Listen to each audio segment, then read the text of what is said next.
Hi everyone.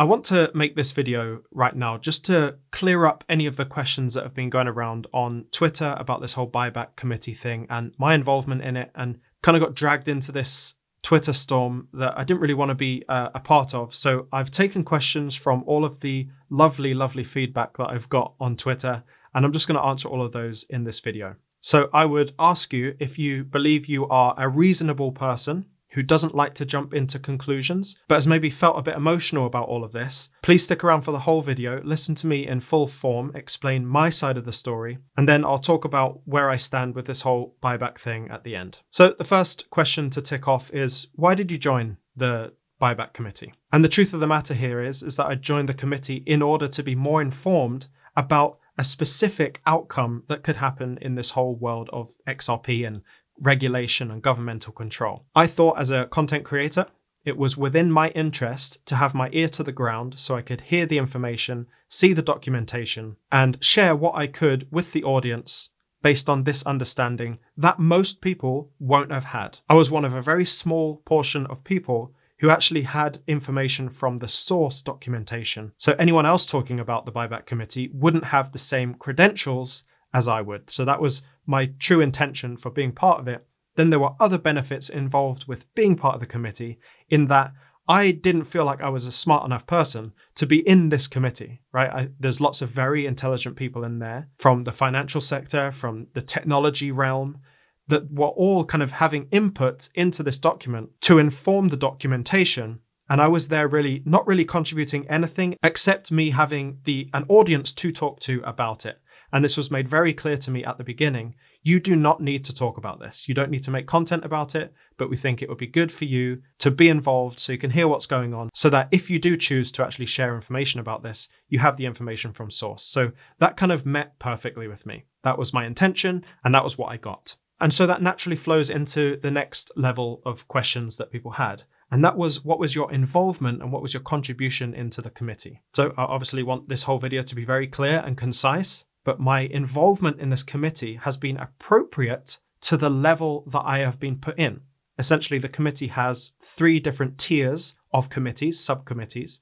One of those is a valuation committee. The valuation committee works on creating and researching and contributing to the valuation of an XRP in this proposal. There's also a technology subcommittee. Those people advise on the technology that this whole thing could be processed through, how it actually works on a technological basis. And then there's a third level, and these people fall into the influencer committee. The influencer committee actually have no influence, funnily enough, in what happens in the documentation. There's nothing we can contribute to add to the documentation to change the wording or anything like that. The option was given to us simply, if we want to make content about the buyback committee thing or whatever the proposal says in it, then we are free to do so.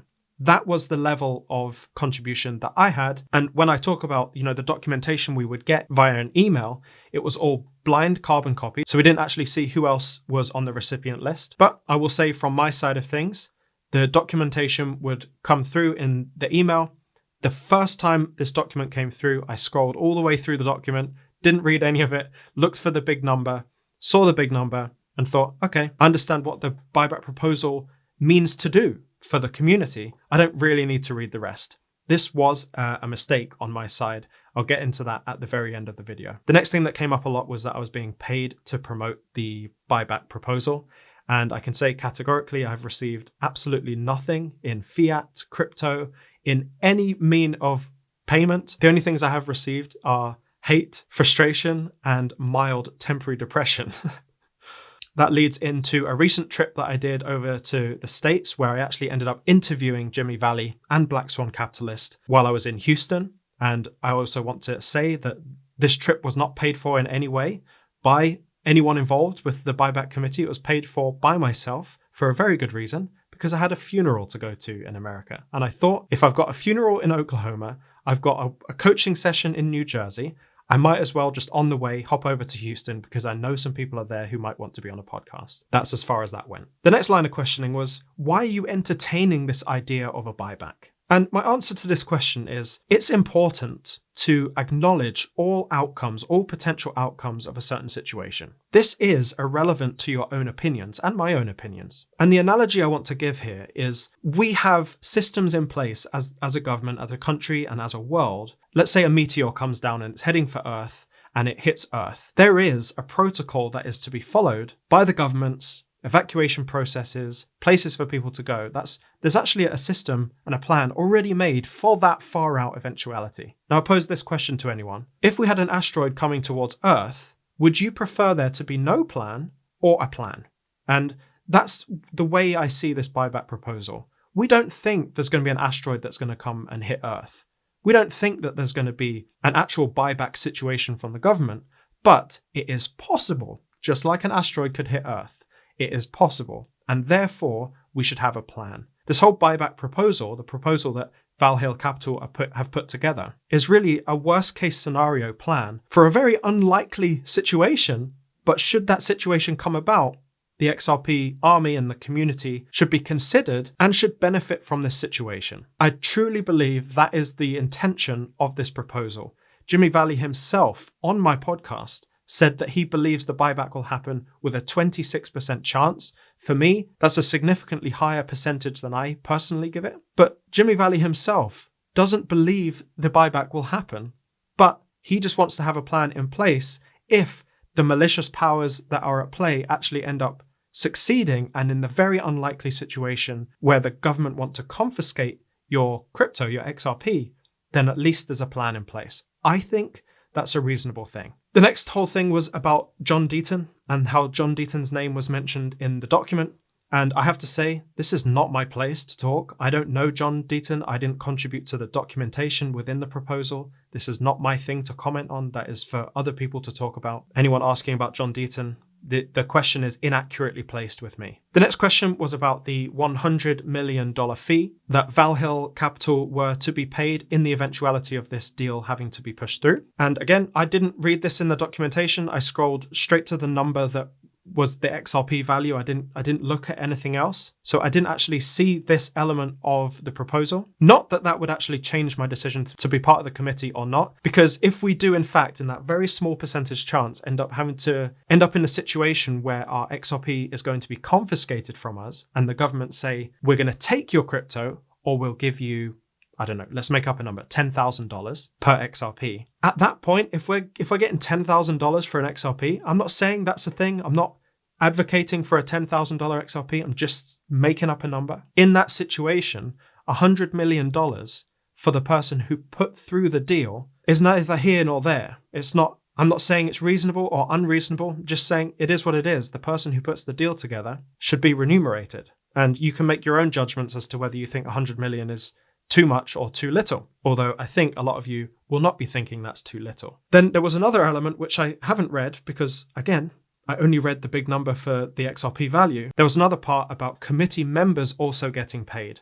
And I want to say that this wasn't something I had read. Again, I will discuss this at the end of the video. But again, to follow on from just like Valhall Capital getting their fee for putting this deal together, which basically would save all of the XRP holders in that very unlikely situation, committee members who provided deep research and understanding, and they really contributed values of different elements of Earth that could be put into this world, this big valuation, or who contributed to the models that will be shown in this proposal, that is work. They have basically worked on a legal document. And if in the eventuality that this actually did end up coming to fruition, I do believe that those people who truly contributed should be remunerated. Now, I will say with full transparency, I don't believe I should be in that category because, again, I have not contributed anything to this document. I haven't provided valuation understanding or banking understanding. I haven't contributed technological understanding. All I was asked to do is if I wanted to make content about it, I could make content about it. My idea was actually really not to create content about it. I thought, I understand the situation. I think everyone understands the situation. It's a very unlikely situation where if this were to happen, then a deal would be in place. I thought that was very understood worldwide. But then it gets into this whole other questioning about why I'm talking about it so much. And I want to just give a realization to everyone here, a very realistic realization. I made a single video, a single YouTube video about this buyback committee. One video, and many of you might be quite surprised.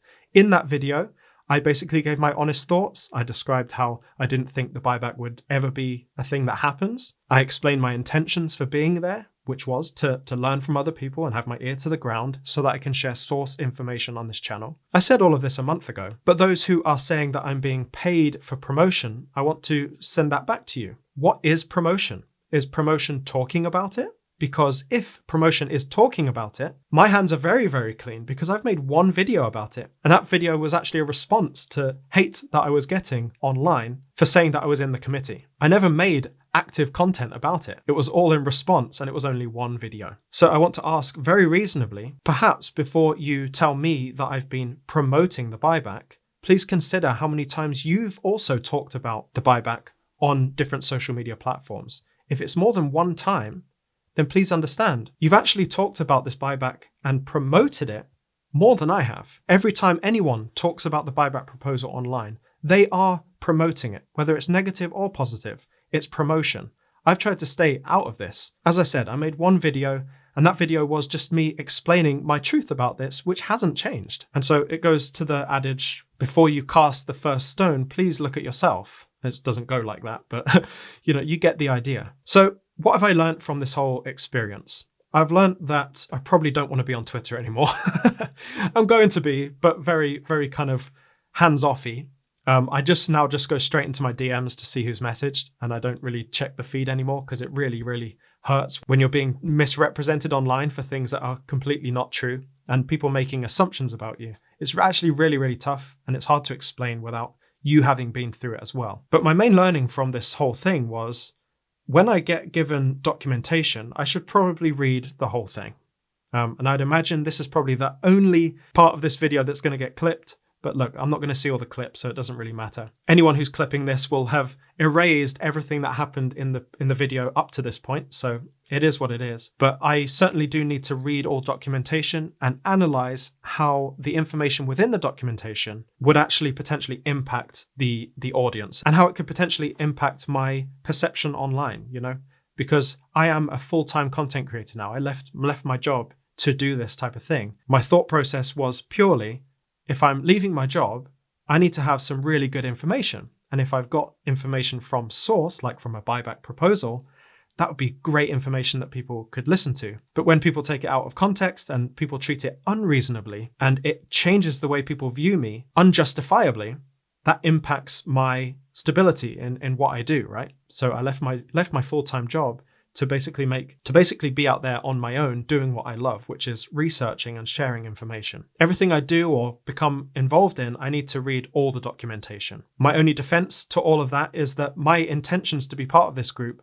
were to just have an ear to the ground, right? It wasn't to read massive documentation. It was just to know some numbers and be able to share those if necessary. So my priorities at the time matched the outcome in a way. My priorities were very surface level. And obviously, as this has come through, it would have been nice to have known some of the information. So at least I wouldn't have been so impacted mentally when all of this storm came through. I wanted this video to be short, but it ended up being quite long. So I appreciate you all for being here. I appreciate all of those who are reasonable and understanding about the reality of what's happened. I invite anyone who is part of the opposing side, even though I'm not on the opposing side, to have a conversation with me. I made a point of reaching out to Crypto Eri, and she declined the offer to come on the podcast. I apologize for that, simply because it made it look like I wanted your viewership. I would have been just as fine with a phone call, just a private one-on-one phone call. So at least you would be able to understand before any accusations were thrown around. But maybe that's what this video does. I appreciate everyone in this community, whether you oppose my opinions or you're with me. Doesn't matter. We're all in the same boat, and boats will all rise together in the flood. Stay emotionless out there, and I'll see you in the next one.